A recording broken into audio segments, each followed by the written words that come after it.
O seu pai foi Segundo Galarza, um grande maestro e compositor de origem basca que teve uma incrível carreira em Portugal. A sabedoria popular diz que filho de peixe sabe nadar. E neste caso podemos adaptar para filho de maestro sabe tocar. Curiosamente, o seu pai não foi o seu grande professor, apesar de ter aprendido muito com ele. O jovem Ramon começou pelo piano. Depois, apaixonou-se pela bateria. E ao longo dos anos entrou nas nossas vidas como músico ou produtor. Fez parte da fundação da banda sonora do Rui Veloso, trabalhou com o Herman no Tal Canal ou em Hermanias, foi produtor e diretor musical da série Rua Sésamo, dos clássicos Disney e de vários álbuns fundamentais dos Chutes e Pontapés. E esta é apenas uma versão muito, muito reduzida do seu currículo. Ramon Galarza tem um disco novo, chama-se Qu'est-ce qui se passe? E é o convidado desta semana, do Carlos Bastos, no música.pt.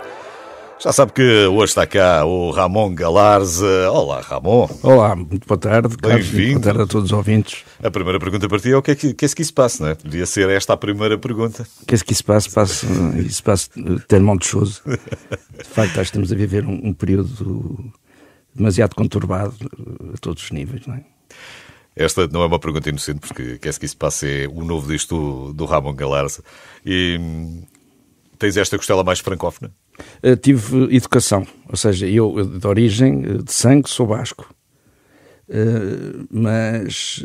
Que já há uma proximidade. Já há uma certa proximidade, apesar de ser basco-espanhol. Mas os meus pais puseram-me desde a primária no Liceu Francês, acharam que era um bom colégio, e fiz toda a minha formação até ao secundário no Liceu Francês, portanto tenho aqui um bocadinho de uma costela. Tu ainda és daquela geração que apanhas o francês como a segunda língua. Sim, mas também sou daquela geração que os franceses nunca me serviu de nada para a minha vida. Foi a única língua que eu estudei à séria, não é? E foi a única língua que eu nunca usei profissionalmente, por exemplo. Só uso quando vou à França ou quando estou com algum... Ou para ler algum livro. Ou... Por acaso perdi esse hábito. Devia ter mantido. Porque, de facto, a língua francesa é lindíssima, e é riquíssima. E é agradável ao ouvido. Eu dá-me gozo, acho que ainda falo bem. Por vezes falta-me um bocadinho aquele óleo. Isto às vezes fica um bocado emperrado por não falar regularmente. Mas mantenho um bom sotaque e acho que mantenho uma certa fluência. Não, mas há essa aproximação. Ainda aqui há dias estava a dar num canal destes, o Cyrano de Bergerac, e de facto todo o diálogo inverso é bem apanhado pelo nosso ouvido, mesmo que não sejamos muito bem falantes de francês. Mas já reparei que tu tens bom sotaque. A compreensão tenho, mas era péssima francês. Optei pelo alemão e depois percebi que o alemão era muito difícil, porque ou tens a tua gramática muito bem arrumadinha, ou então vais ter problemas.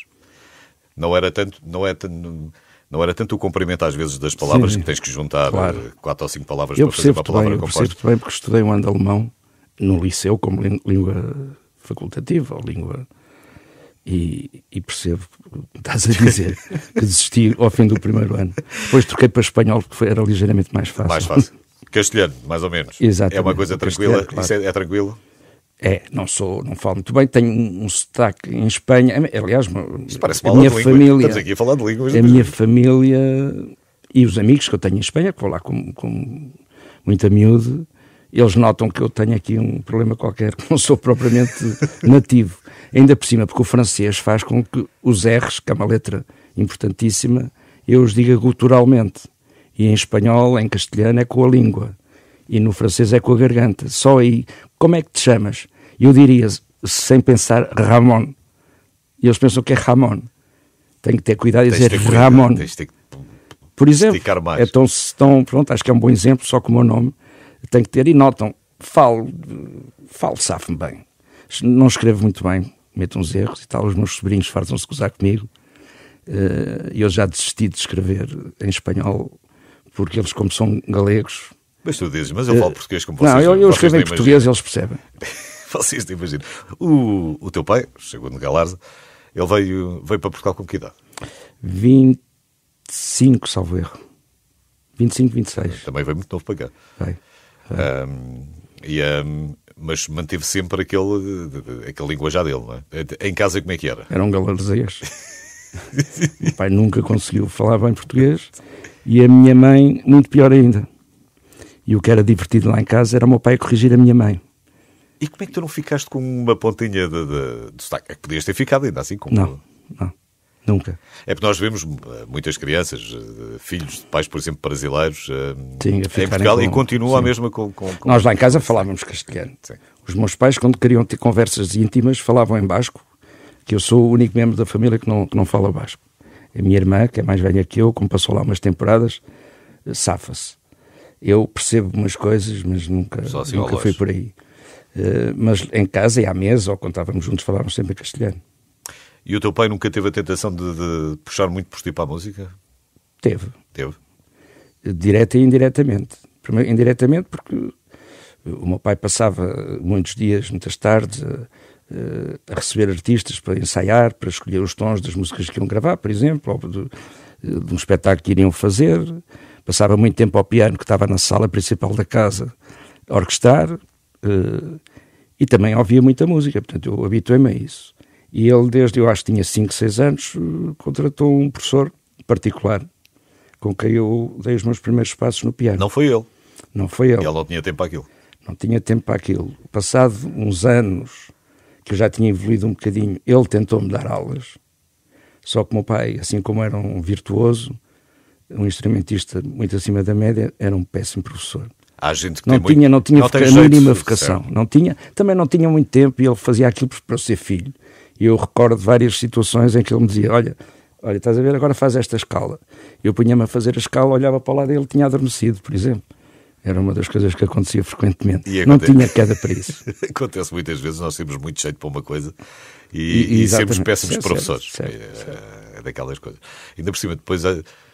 Dentro da tua área, para um filho é sempre diferente, não é? Não tens nenhuma questão de cerimónia, não é um aluno que está ali. E não diz logo, danado, não tens jeito nenhum para isto, faz isto direito. Não é? Ainda por cima ele dá-te uma sapatada se for preciso. Um professor não faria isso. E como é que tu saltas ali do piano para a bateria? Não sei explicar, foi espontâneo. Ninguém se importou lá em casa? Porque a bateria é um instrumento... Não.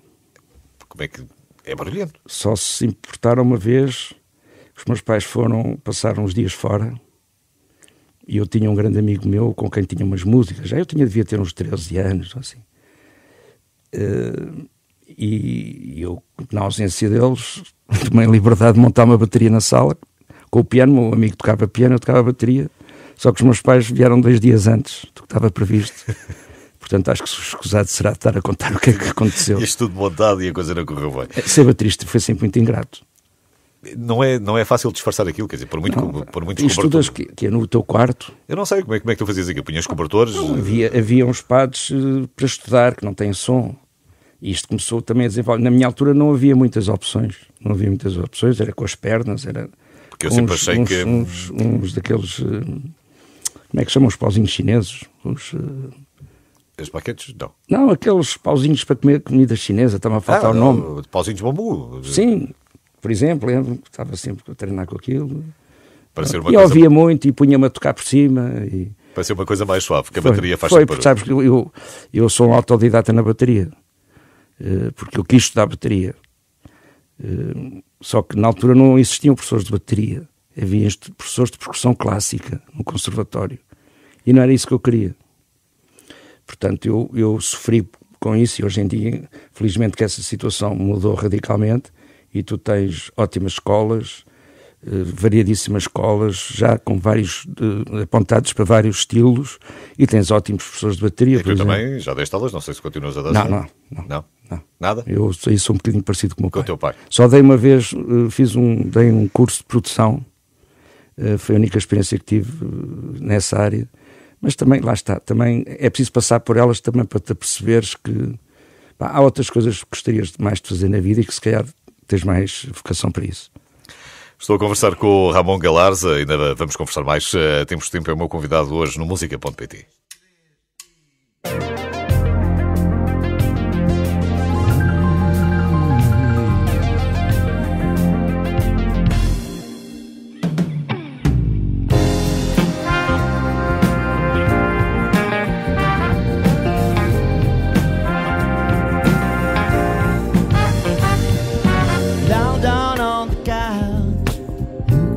Some answers, 'cause this woman let me down. There's something weird about this. I never felt this way. So I better call this doctor. I hope this is my day. Doctor Spencer. Doctor, tell me what to do. Doctor Spencer. Doctor, holding on to you. Walk down the aisle, chewing on my sadness. Gonna take one at a time, try to solve this madness. There's something weird about it. Never felt this way. So I better call this doctor, tell him I'm okay. Doctor Spencer. Doctor, tell me what to do. Doctor Spencer. Doctor, I'm holding on to you.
Doctor Spencer.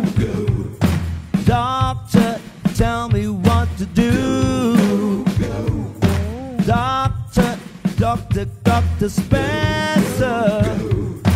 Doctor, I'm holding on to you. Doctor Spencer. Doctor, tell me what to do. Doctor Spencer. Doctor, I'm holding on to you.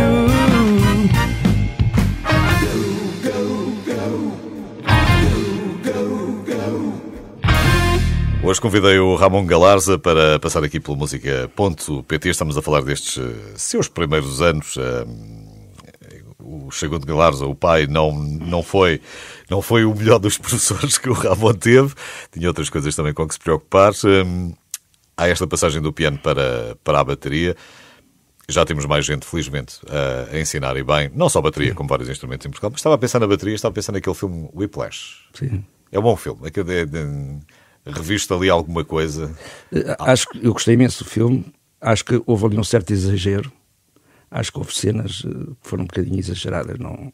Mas é filme, é o drama, é o filme, não é? Mas faz parte do cinema. Sim, mas gostei muito. Gostei muito e também... Tecnicamente aquilo estava bem feito. Estava muito bem feito. Muito bem feito. E é curioso ser uma perspectiva de um instrumento que até nem é muito dado a conhecer, mostrar o sacrifício e o grau de exigência que existe, não é?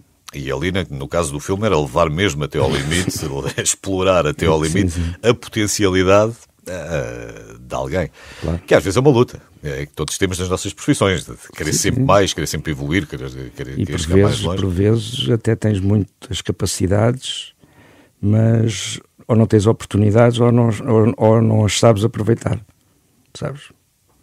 É complexo. Falar em oportunidades. Tu, ao longo da tua vida, já fizeste tanta coisa, não sei bem para onde é que é de pegar nisto. Com o Rui Veloso estiveste logo ali no princípio dos anos 80, não foi? Exato. Tiveste para aí uns 3 anos. Para aí, sim. Sim, pois eu discos gravei acho que 3 ou 4.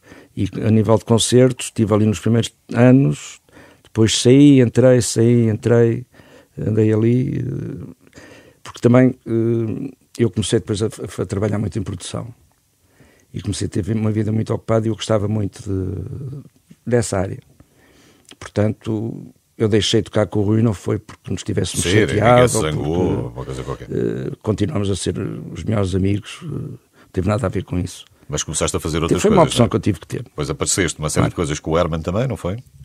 Sim, mas com o Herman, televisão, também toquei em alguns discos dele, fiz o tal canal, o Hermanias, o Crime da Pensão Estrelinha, isso com o Herman.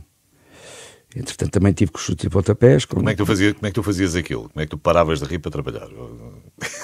Epá, era uma alegria. Principalmente no tal canal. Sim. Estávamos todos, uma grande onda, tudo bem disposto, tudo a divertir-se, mas a trabalhar e fazer as coisas. Mas havia um excelente ambiente no estúdio, desde o realizador aos cameramans, às caracterizadoras. A malta estava toda... Não está escrito em lado nenhum. Porque era uma novidade, era uma coisa que também nunca se tinha feito. Não é? Era uma ousadia engraçada, bem construída, que nós tivemos a sorte de participar nela. Deu-nos uma satisfação enorme. Claro, e não está escrito em lado nenhum, tu não te podes divertir enquanto estás a trabalhar, antes pelo contrário. Com certeza. Senão não fazes o trabalho pior, antes pelo contrário. Claro. Muitas vezes o trabalho acaba por ter resultados surpreendentes. Pronto, tem aquelas capacidades que todos nós conhecemos, não é escusado estar aqui a realçá-las. Mas o Herman foi sempre nos bastidores, na vida mais privada. Eu acho que ele até é mais engraçado muitas vezes do que quando está em cena. É aquela graça natural. É aquela graça natural. E ele sai-se com coisas que uma pessoa fica... Como é que é possível este tipo ter esta imaginação, não é? Ainda por cima com jeitinho para a música, né? O jeitinho aqui, sim. O jeitinho só favor aqui. Eu lembro de ouvir falar do Herman, ele é um bocado mais velho que eu, por ser um bom baixista. Portanto, no nosso meio musical pequeno, também nós conhecíamos-nos todos e sabíamos sempre. Eu lembro dele ser, em determinada altura, conhecido por ser um bom baixista. Também toca bem piano, sempre gostou muito de música, também safa-se bem com a guitarra, acompanhar. A linguagem era muito fácil. Sim, é mais fácil. Fazemos assim. Às vezes é mais fácil dar um exemplo. Lembras-te do tema daquele não sei o quê, por exemplo. Não é que fôssemos copiar, mas é uma questão de estilo ou de ambiente. Depois estavas a falar por causa dos chutes. Sim, com os chutes tu também estás com os chutes para mim, acho que é a fase da afirmação dos chutes. Não, para chegar às grandes massas, porque estás no 88, estás no triplo ao vivo. Eu estou no 88, que precede o Circo de Feiras, que eu acho que foi o disco que lançou foi o primeiro disco dos chutes numa multinacional, numa major. Ia chegar a mais gente. E aí começou esse processo. Depois acho que com o 88 a coisa explodiu. Sim, porque de facto, para mim, com o Circo de Feiras, eles chegam a mais gente, mas aquele som mais comercial, sem ser pejorativo, depois acho que aparece mais com o 88, e aí já é muito mais transversal. Sim. E o triplo ao vivo também, que foi um marco, também não se faziam muitos discos triplos em Portugal. Sim, e muito menos discos ao vivo também, não é? Ao vivo também. Eu lembro que desmontámos o Angel Studio para fazer essa gravação. Porque também não havia, como deves calcular, não havia unidades móveis de gravação, impossível.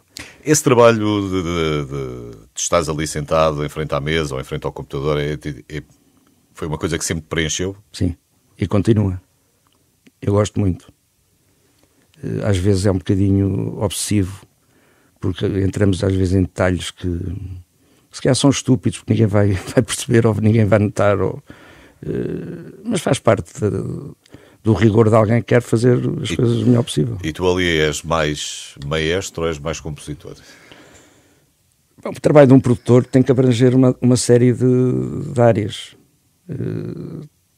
Tens que saber dar liberdade a quem estás a trabalhar, tens que conseguir criar um bom ambiente entre as pessoas, que é fundamental, e às vezes não é fácil. Tens que saber um bocado de música para poder sugerir ideias ou alternativas ou soluções diferentes.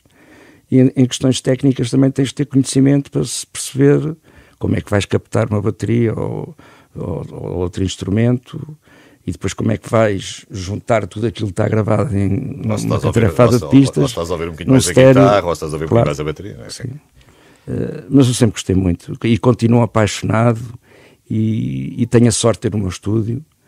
E por vezes quando tenho mais tempo livre, em vez de ir à pesca ou ter outro hobby, eu vou muitas vezes para o estúdio aprender a trabalhar com software novo, ou com um plugin novo, ou fazer uma experiência, ou tentar fazer uma música. Nunca desligas verdadeiramente a música. É aquilo que dá-me gozo. Dá-me gozo. E pagam para isto, não é? Pronto, nem sempre, mas sim, mas na maior parte dos casos sim, e eu ainda agradeço diariamente de ter conseguido chegar até aqui e pagarem por fazerem uma coisa que eu gosto. De alguma maneira. Acho que sou um privilegiado. Todos nós precisamos de viver. Digo isto com muita humildade, mas sou um privilegiado. Ramon Galarza é o meu convidado de hoje, tem um disco novo, chama-se Qu'est-ce qui se passe? Quer saber mais sobre esses discos já a seguir.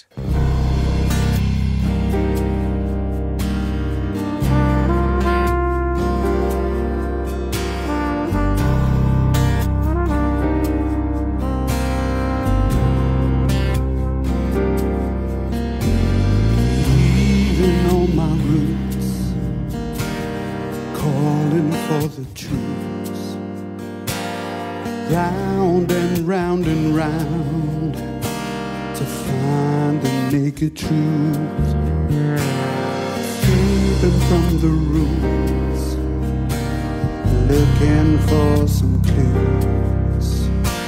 Round and round and round to fix the broken truth.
Nothing's what it seems.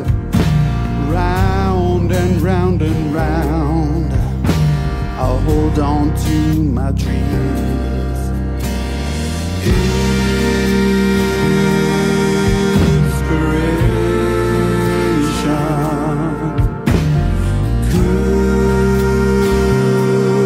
Could it be?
Hoje convidei o Ramon Galarza para passar aqui pelo música.pt. O novo disco chama-se Qu'est-ce qui se passe? E é Foi um trabalho que foi feito durante a pandemia. Já foram lançados 3 singles. O Dr. Spencer, o Inspiration e o Reflections. E apesar do disco ser quase totalmente instrumental, não é? Destes 3 singles, temos 2 cantados. O Dr. Spencer e o Inspiration. Só o Reflections é que é instrumental. E estávamos aqui em off a conversar. E estava a pensar com os meus botões e estávamos a falar um bocadinho sobre isto. Neste risco ou não de pôr uma coisa cá fora que não é cantada, porque obviamente cantado chega sempre mais facilmente a alguém, mesmo que seja um registro diferente, é mais fácil de chegar. Provado que é isso que acontece. Né? As pessoas estão muito mais habituadas e muito mais abertas a ouvir músicas cantadas, porque as letras também têm um peso muito importante e há muitas pessoas que nem reparam na música, reparam só na letra, outras ao contrário. Mas esse conjunto de facto é mágico, não é? A música instrumental a esse nível, a diferença que eu posso talvez considerar é que possa dar mais liberdade à tua imaginação de poderes criar o teu envolvimento, o ambiente que aquela música te sugere. Sim. Mas de facto tens toda a razão, a música instrumental... Mas depois a construção é diferente, ou não? Tu não tens de estar ali a pensar em fazer uma ponte e fazer o refrão... Pode ser e pode não ser. Pode ser e pode não ser. E eu acho, por exemplo, neste disco há algum tema ou outro em que tu nitidamente tens um couplet e tens um refrão. Portanto, eu posso agarrar, tenho ali faixas que eu agora, se quisesse pôr um poema em cima, acho que poderia pôr. Podias. Okay. Não me estou a oferecer, só estou a perguntar. Não, depende. Depende quanto pagares para fazer isso. O que é que temos aqui? É world music, isto é jazz? Eu nunca gostei muito de pôr rótulos, também não é a minha área. Há pessoas que sabem, que estudam, que têm uma enorme cultura e sabem... Até porque eu não estou a criticar, porque isto é uma ajuda para o público, para determinado público, ter um ponto de orientação, dizendo, olha, isto é mais jazz, mais para este lado, fusão, claro. Já sabem mais ou menos qual será o caminho. Eu acho que é um jazz fusão, se eu me atrever a classificar. Portanto, há uma grande influência do jazz, melódico e harmonicamente, não um jazz tradicional, swingado, tirando o swing-all, como o nome indica, é o único mais perto dessa área. Os outros temas restantes têm, acho que sempre, uma componente rítmica, perto do soul, do funk, assim com algum groove. Portanto, é uma mistura dessas componentes, introduzindo muitas vezes, em termos instrumentais, sonoridades da world music, porque há ali, por vezes, assim... E aí também houve uma influência importante, e aliás foi a decisão de a termos convidado para fazer parte do disco, é a nossa nova percussionista, a Ryoko Imai, que é japonesa. Ela, por formação, é uma percussionista clássica. Entendem-se aqui em inglês? Hã? Entendem-se em inglês? Não, eu teria um curso de japonês. Não, porque eu gosto muito de comida japonesa. Tá bem, mas isso não dá assim para a Ryoko aparece porque é casada com o Moisés, que é o nosso trompetista. O Moisés é madeirense, ela é japonesa. Falamos do resto da banda. É? O Bernardo Fesch. Posso falar já? Claro, podes falar. Não, mas já agora acabo então, continua. Sim. Pronto, eles os dois conheceram-se na Holanda, ambos a tirar um curso de jazz. Apaixonaram-se e vieram casar. São os ilhéus da banda, porque não é de madeirense, ela é japonesa. E eu, sem pensar nela, eu tenho uma grande influência em termos de orquestração, e não só, do Frank Zappa. Aliás, há um tema que é o Arabian Zappa, que é uma pequena homenagem que eu lhe presto. E o Zappa usava muito, em determinadas formações que teve, uma percussionista fabulosa que é a Ruth Underwood, que tinha umas passagens que ornamentavam os temas de uma maneira que me influenciou. E eu dei por mim, no fundo, a orquestrar os meus temas usando essa solução. E um dia... Mas nós temos aqui a Ryoko que toca e lê a música, quer dizer, eu ponho a partitura, ela lê aquilo da primeira, não é? E achámos que era uma mais-valia porque dá uma sonoridade mais exótica. Ela também tem uma versatilidade que não se cinge a tocar marimbas, pode tocar qualquer outro instrumento de percussão, tímpanos, inclusivamente, o que for.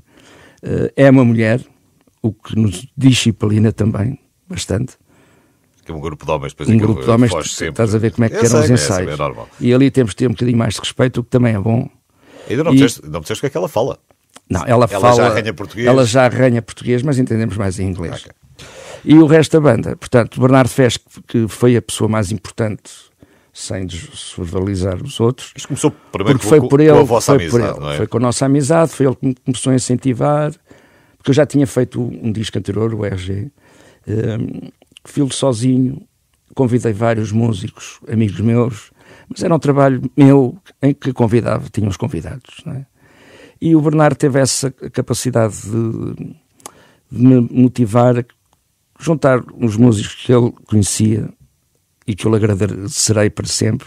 De facto, são muito bons. O input aí já vem de toda a gente, não é só teu. Não é só meu, acho que é uma mais-valia para o António Monteferro também, um abraço para o António. O António já passou por aqui. O António já cá esteve, o António Monteferro, guitarrista e voz, os temas cantados são por ele. Tirando o Inspiration, convidámos o Kiko Pereira, que não sei se também já passou por aqui. O Kiko não? Que eu aconselho que passe, porque tem um disco fantástico, em que o António Monteferro também toca. Também toca. O Diogo Santos, que é um pianista fora de série. É um miúdo extraordinário, é uma pessoa do outro mundo. Parece que não vive neste planeta. Tens aqui uma grande equipa. Tenho uma grande equipa. E o Moisés, o marido da Ryoko, que o único defeito que tem é ser madeirense. E às vezes parece estar a falar inglês connosco, mas que é um ótimo músico, é professor, é um grande analista musical, portanto tem muito conhecimento também. E depois eles são muito mais novos que eu, o que também acho que é bom, porque conseguimos unir um bocadinho da experiência que eu já tenho com um sangue novo, claro, que me dão a conhecer muitas coisas que eu não conheço, me dão a ouvir muitas coisas que só me fazem bem e que têm ideias diferentes das minhas, e é bom, acho que isso é bom. Não, esta componente multigeracional acho que é fantástico, porque é isso mesmo, que é uma troca constante e não há uma estagnação, e vais sempre descobrindo coisas novas. Ainda temos mais uns minutinhos. O Ramon Galarza é o meu convidado hoje. Novo disco, Qu'est-ce qui se passe? 24 horas por dia, 7 dias por semana. As melhores histórias e as suas músicas preferidas. Renascença, a par com o mundo, impar na música. Hoje o Ramon Galarza tem estado aqui no Música.pt, novo disco, Qu'est-ce qui se passe? Já saíram 3 singles, agora vão saindo, não é esta coisa? Saíram, e saiu o disco. Porque o disco já saiu. Certo. Portanto, saiu no dia 31 de dezembro para todas as plataformas digitais, e eu tenho aí um exemplar físico que terei todo o gosto em te oferecer. Devidamente assinado. Claro. Tu, hoje em dia, que sentido é que faz mais ou menos o disco ainda? O disco físico? Pouco, muito pouco.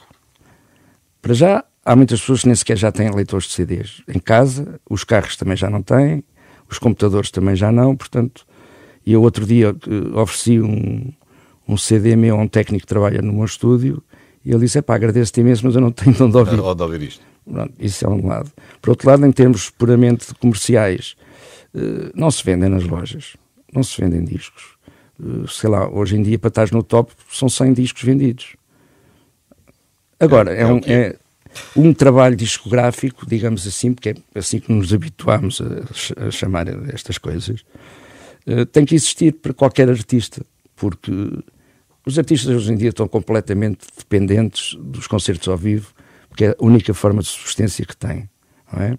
Porque venda discos, como estou a dizer, já não dá nada. Gera-se menos direitos de autor. Vi uns números engraçados em Inglaterra, mas que eu acho que é daquele tipo de modas que surgem às vezes de anos a anos, que o vinil aumentou, pronto, ali venderam-se uns milhares ou uns milhões, e durante uns anos, calhar, vendes ali mais uns milhares ou uns milhões, até a moda passar. Mas não é significativo, não pesa de maneira alguma. Agora, nós temos todos, os artistas, os cantores, eles querem ser contratados e que o público os conheça, tem que fazer um disco. Sim. Mas o conceito de álbum ainda faz sentido? Ou faz mais sentido cada vez mais o conceito? Isso é controverso. Controverso. Olha, por exemplo, nós ao lançar os 3 singles seguimos uma estratégia que muitos artistas aí pelo mundo fora fazem, que não é lançar um álbum todo seguido. É lançar uma música, depois outra ou 2, e depois isso tudo compila-se num trabalho final. Se calhar, eu não sou a pessoa indicada para te responder a isso, não é a minha área. Provavelmente haja quem tenha razão e isso resulte. Não sei. Em termos comerciais está muito complicado. Sim. Também a oferta é tão grande. E a maneira que o acesso que tu tens, e isto não é uma crítica, até é uma maravilha, nós temos acesso a tudo o que se faz no mundo, clicando no telemóvel. E aparece muita gente nova que de outra maneira se calhar não aparecia. E é tão fácil tu encontrar alguém que não conheces, começares a ouvir e não gostares e parares e vais logo encontrar outro. Ou seja, agora o difícil é conseguir-se furar perante tanta oferta e de grande qualidade. Não é? Isso estamos de acordo. Sim, sem dúvida. Porque, inclusivamente, o tempo é outro. Nós comprávamos um LP, tinhas tempo para ouvir o LP de um lado e do outro, e de um lado e do outro, vezes sem conta. Um amigo teu tinha outro amigo teu tinha outro, fazias ali umas cassetes, juntavas umas coisas, juntavas outras, enfim, mas tinhas tempo para conhecer os discos. Tu hoje não tens. A minha filha tem 19 e a quantidade, o bombardeamento de músicas semanais ou mensais, não, ela num mês recebe mais informação de música do que eu recebia em 5 anos. Mas olha, desculpa, mas isto é conversa de velho. Não é. Temos que olhar para o futuro. Porque é assim. Mas é nesse sentido, mas eu não estou a fazer uma crítica. Estou-te a dizer que tu estás a registrar um facto histórico que era assim. O bombardeamento com que tu recebes, a informação que tu recebes de música é de tal ordem que eu não sei o que é que vai ficar daqui a 5 anos ou daqui a 10 anos.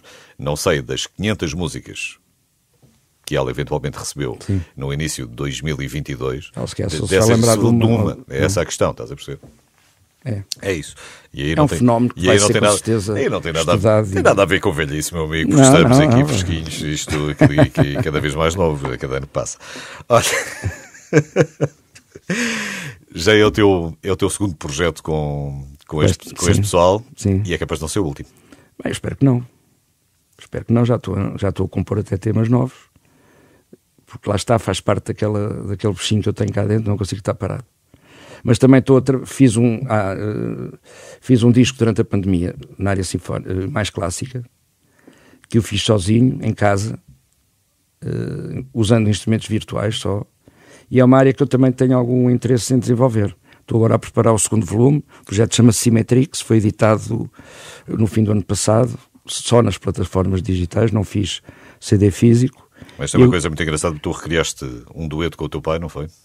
Foi.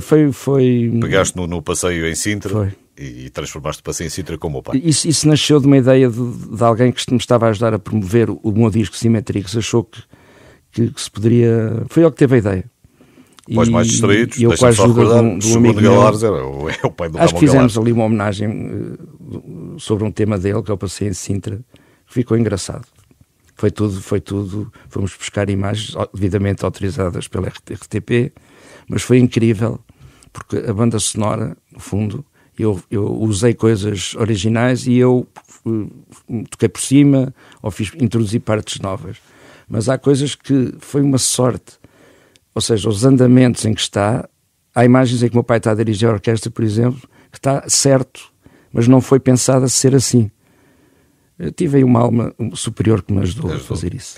Ouça, encontra facilmente no YouTube, provavelmente. Está no YouTube, aí é o YouTube. É rapidinho para chegar lá. Entretanto, tem estado a ouvir e pode descobrir mais sobre que se passa em qualquer plataforma. Ver e ouvir. Claro. Ramon, obrigado por teres vindo. Olha, que te agradeço muito, és um tipo muito simpático. Igualmente. É um prazer falar contigo.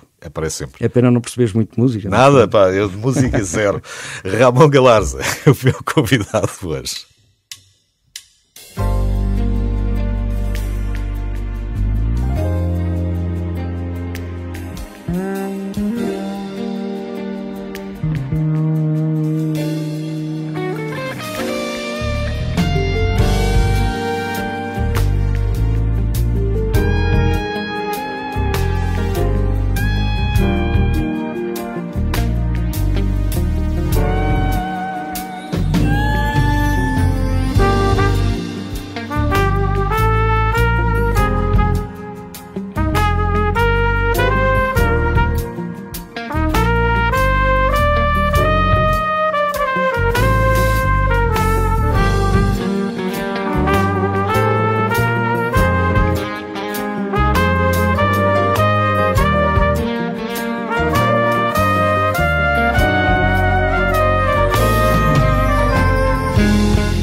Ramon Galares, o meu convidado hoje, mas o Música.pt ainda não chegou ao fim. Dá tempo para irmos ao backstage com António Jorge.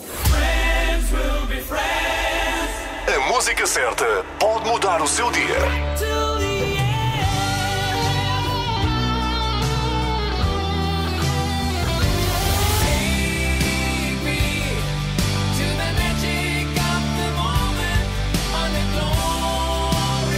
Na Renascença sabemos o que gosta de ouvir.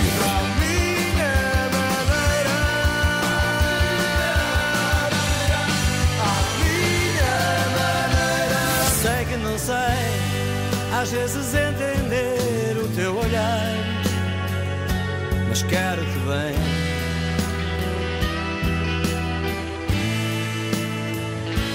Encosta-te a mim. Sabemos quais as músicas que marcam a sua vida.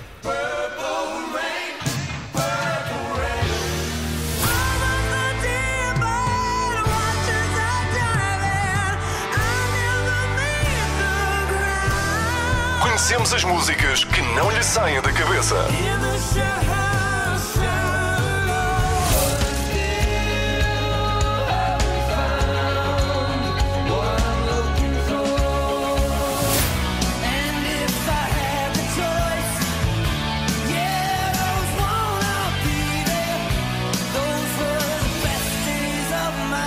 Renascença, a par com o mundo, impar na música. Chama-se No Final e é uma canção que fala sobre a esperança de continuar a viver e a lutar por aquilo que queremos. É assim o single estreia de Mariana Dallo.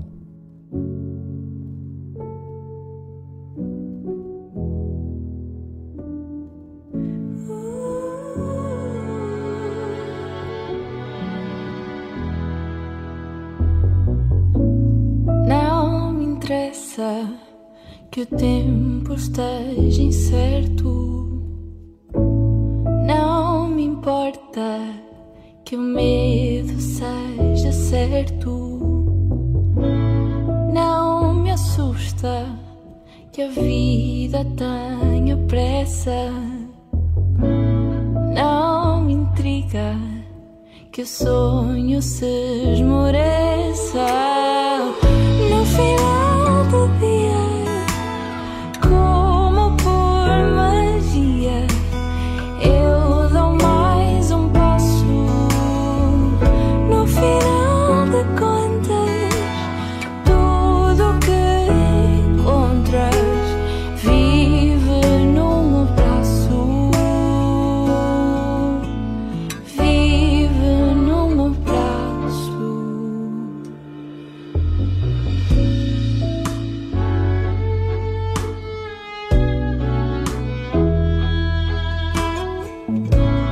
Só me interessa que a alma esteja leve. Só me importa que estrada é que se segue. Só me assusta que a chuva não dê tréguas.